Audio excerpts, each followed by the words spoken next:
तेरे है। हाँ हाँ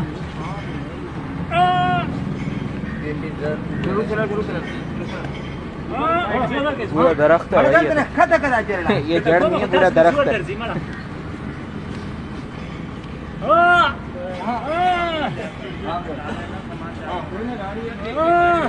इधर हो जाओ, थोड़ा सा मुड़ियो।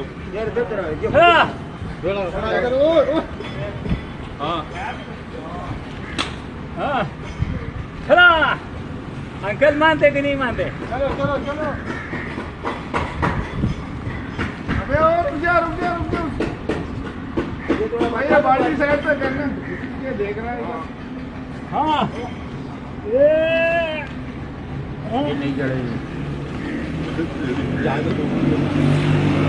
ये पूरे पानी की लाइन में फंसी है। साइड से भी निकल रही है भाई। देखो पानी कैसा भाग रहा है वसीम भाई।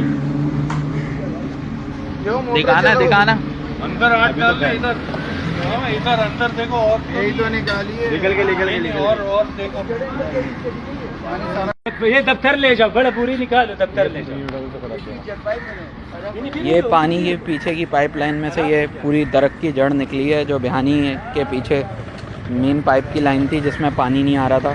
आज ये वाटर बोर्ड वाले आए तो उसके अंदर से ये पूरी जड़ निकली है, जिसकी वजह से पूरी लाइन बिहानी के अंदर पानी बंद हुआ था।